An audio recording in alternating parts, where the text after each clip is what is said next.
Donc, je me lève devant eux, je peux dire ce que je veux parce que je sais que je dois rien à quelqu'un. Bon. Mais je les ai amenés et c'est les mêmes qui partaient derrière compléter dans mon dos.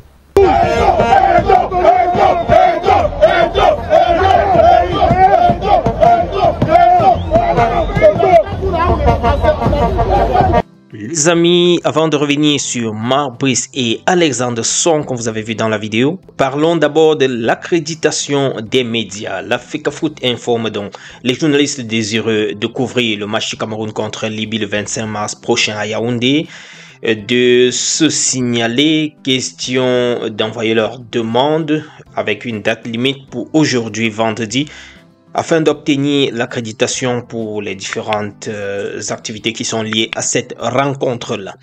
Alors, il se pourrait aussi que ce soir, je crois autour de 20h30, est prévu un match, non pas match, une séance d'entraînement au stade militaire de Yaoundé. Les Lions indomptables doivent s'y entraîner et je pense bien les premières 30 minutes sont ouvertes au public.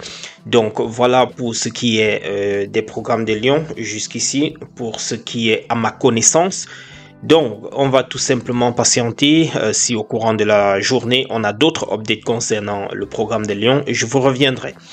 Alors, revenons sur Marc Brice. Marc Brice, semblerait-il, a franchement fait des pieds et des mains pour pouvoir obtenir la présence de son assistant l'autre jour sur le banc de touche. Vous voyez ces images ici avec le commissaire et vous voyez aussi Nicolas Lodi dans les environs. C'était pas du tout évident. Il aurait essayé de soumettre lui-même itself la liste au commissaire, ce qui n'a pas donc marché. Il voulait à tout prix donc obtenir, comme je le disais même dans la précédente vidéo, son assistant auprès de lui. Mais jusqu'ici, toujours pas successful. On espère peut-être pour le match du 25 que peut-être les choses vont se décanter. Mais comme je dis, pour obtenir ce genre de résultats, il faut l'apaisement. L'apaisement passe toujours par un genre ou bien une sorte de compromis des deux parties. Et si aucune partie n'est prête à céder, alors là, ça risque d'être dur. Je vais vous laisser les amis suivre cette interview de Alexandre Song, dans laquelle il est en train de faire des révélations concernant sa relation avec Danny Nunke, avec notre ancien gardien Carlos Kameni et bien d'autres qu'il a eu à aider lorsqu'il était du côté de Djibouti. Bref, je vais vous laisser vous-même écouter toutes ces déclarations qu'il a eu à nous servir dans cette interview sur Passion Invest, je crois. Voilà, retrouvons-nous dans la prochaine, les amis, d'ici à la take care. Ciao. D'accord. Donc, je me lève devant eux, je peux dire ce que je veux parce que je sais que je dois rien à quelqu'un. Bon. Mais je les ai amenés et c'est les mêmes qui partaient derrière compléter dans mon dos. Wow. Mais bon, comme Dieu est souvent grand, ils sont partis, m'ont laissé. Et aujourd'hui, quels sont vos rapports? Non, je ne les calcule pas. Moi, je suis comme ça. Je suis vrai, je suis authentique. Tu leur as fait savoir? Mais ils le savent. Ma réaction... Est-ce que toi, tu leur as fait savoir? Ils le savent. Par exemple, Danny m'a envoyé un message, je n'ai pas répondu. Tu parles de Danny Nunke, là? Oui, je ne réponds pas. Pourquoi? Je ne suis pas hypocrite, moi. Moi, je suis vrai, je suis authentique. Et il sait pourquoi tu n'as pas répondu? Est-ce que ça a demandé? Moi, je suis vrai, je ne suis pas quelqu'un de... Je suis pas quelqu'un de fou. D'accord. Moi, je suis vrai. Et moi, je ne fais pas les choses pour faire plaisir aux gens. Moi, je suis comme ça. Si moi, je sais, quand je suis quelqu'un d'entier. Si je suis avec toi, je suis avec toi à 100%. Je ne fais pas de... Je ne sais pas être blanc. Ou l'hypocrisie, je ne connais pas.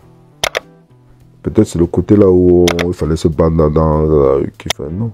Moi, si c'est pas blanc, c'est pas blanc. Si c'est rouge, je vais te dire que c'est rouge. Tu comprends? Je peux pas amener des gens et c'est les mêmes gens qui... Je peux pas. Après, je suis comme ça. Si tu m'aimes ou tu m'aimes pas, je m'en fous. Oui, mais le plus important, je te dis ce que je pense. Mais Alex, le fait de les faire venir, c'est déjà très bien. Mais en les faisant venir, tu n'interférais en rien dans ce qui leur revenait. Mais dans quel intérêt voulaient-ils te faire sauter? Pourtant, ils avaient déjà ce qu'ils voulaient. Je ne sais pas, il faut leur poser la question. C'est ça le problème. Mais Alex, c'est des personnes que tu connais depuis des années. Oui, il n'est pas le seul. D'accord. Mais ils sont venus tous. J'ai amené Danny, j'ai amené Carlos, j'ai amené Alain Traoré, j'ai amené... le Burkinabé Alain Traoré. Oui, j'ai amené Diafra Sakho, j'ai amené un entraîneur de gardien aussi, j'ai amené Toba Libi, j'ai amené plein de gars, C'est plein de gens que j'ai amenés. Mais tous l'ont pas fait. Ouais, non, pas tous. Par exemple, Thomas Liby, le pauvre, il a rien fait, mais c'est des gens que j'ai ramenés qui ont complété contre lui qui partent. D'accord. Je veux dire. Wow. Pourtant, tu voulais créer une communauté camerounaise soudée là-bas. Exactement. Mais ils ont ramené des histoires à 2 balles. Ah, il vit à l'hôtel, non, il vit à l'hôtel, il est à la maison, là, le truc qui ne servent à rien. On appelle ça de la jalousie. D'accord. Moi, je veux dire. Le monde, quand quelqu'un t'amène quelque part, tu dis Dieu merci. Tout à fait. Tu comprends? Oui. Et c'était, moi je viens, je suis là, moi on cherche un entraîneur, je dis bon, au présent, comme c'est mon grand frère, je dis non, on peut trouver un entraîneur. Il me laisse carte blanche de trouver, je viens, j'appelle le vieux, je dis le vieux, je veux t'amener à Djibouti, si c'est que ça t'intéresse, il me dit oui. Et comme le salaire, il n'a même pas parlé de salaire, je lui ai dit laisse, ne discute pas de salaire. Je veux faire ton salaire parce que moi, j'ai eu la chance que mon grand frère, je parlais avec lui et je savais combien il voulait donner un entraîneur, il voulait prendre un Italien. D'accord. Donc j'ai donné le salaire qu'il voulait donner à l'Italien, j'ai dit qu'on lui donne ça. Et il a validé parce que j'ai dit c'est quelqu'un qui a c'est une très belle personne. D'accord. Il m'a dit directement vas-y si c'est que tu trouves que je l'ai amené Thomas, je l'ai amené. Et on est venu ici, il y avait deux gars qui venaient nous aider pour faire des soins, 2 kinés. Venant du Cameroun. Qui étaient ici parce qu'on était venu faire un stage ici. Ah d'accord. Et c'est comme ça que je le vois, je rappelle mon cher grand frère qui était président, comme je dis, quelqu'un d'incroyable. Je dis, non, on a besoin de kinés. Il me dit, tu es sûr? Je dis, si on a besoin, il faut renforcer. C'est comme ça que les deux, là, on les prend aussi. D'accord. Donc, je les amène à Djibouti et tout. On arrive à Djibouti, donc, à un moment donné, ils veulent monter des gens contre des gens. Oh là là. Tu comprends ce que je veux dire? Oui, je comprends. Donc, après, tu te restes comme ça, tu te dis, mais c'est pas logique, tu vois. Et le même Liby Thomas que j'ai vu, je rencontrais il y a quelques semaines en disant que les gens vont dire au président que tu n'es pas un entraîneur, que tu n'es pas un bon entraîneur. Tes compatriotes? Oui, qu'il en ramène, que tu n'es pas un bon entraîneur. Je dis, mais est-ce que c'est normal?